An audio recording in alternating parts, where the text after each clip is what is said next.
மதுரை நான் எவ்ளோ மிஸ் பண்றேன் அப்படின்னு சொல்லிட்டு, இந்த வீடியோஸ்லாம் பார்க்கும்போது தான் எனக்கு திரும்ப ஒரு மாரி ரீகால் பண்ண மாரி இருந்தது.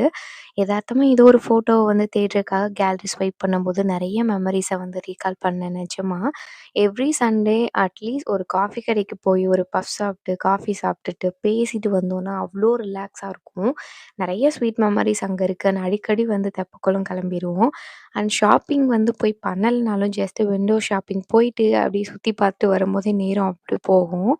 அண்ட் நாங்க 2 பேருமே தனியா இருந்து நெறைய விஷயங்கள கீப் பண்ண இந்த வீடு, அதுவும் மறக்கவே முடியாது. One of the best place அப்படின்னு சொல்லுவேன் மதுரையில. அதுக்கப்புறம் என்ன ஃபெஸ்டிவல் வந்தாலுமே அதுக்கு ஏத்த மாதிரி ஜொலி ஜொலிக்கிற விஷால் தி மால், பிரம்மாண்டமான வெற்றி தியேட்டர் இது எல்லாமே நிஜமாலுமே மறக்க முடியாது. அண்ட் நான் ப்ரெக்னென்ட்டா இருக்கப்போ என்னோட கிரேவிங் சாட்டிஸ்ஃபைட் பண்ண நெறைய என்னோட கிரைம் பார்ட்னர்ஸ் என்ன வீட்ல செஞ்சாலும் முதல்ல பிரியாக்காக்குன்னு கொண்டு வந்து குடுக்குறவைங்க. அண்ட் நான் ஆசைப்பட்ட மாதிரி என்னோட ஹஸ்பண்ட் பர்த்டேவ ஃபர்ஸ்ட் செலிப்ரேட் பண்ண அந்த பிளேஸு. நான் வளர்த்த இந்த கியூட்டி பாய்ஸ் அண்ட் மதுரையே ஆரவாரமா இருக்க வருஷத்துல ஒரு தடவ நடக்கிற அழகர் திருவிழா. அண்ட் நான் ப்ரெக்னென்ட்டா இருக்கும்போது என்ன அப்பப்போ என்டர்டெயின் பண்ண என்னோட கிரைம் பார்ட்னர்ஸ் இவைங்க.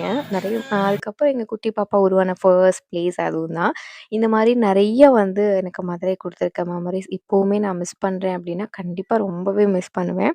எப்பயாச்சும் திரும்ப நாங்க அங்க போற எங்களுக்கு வாய்ப்பு கிடைச்சதுன்னா நான் மிஸ் பண்ண மாட்டேன். இப்போதைக்கு வந்து இல்ல பிளான். பட் நெறைய மெமரீஸ் சூப்பரான நான் நெனச்ச மாதிரி நெறைய விஷயங்கள் நடந்த இடம் அப்டின்னு தான் சொல்லலாம்.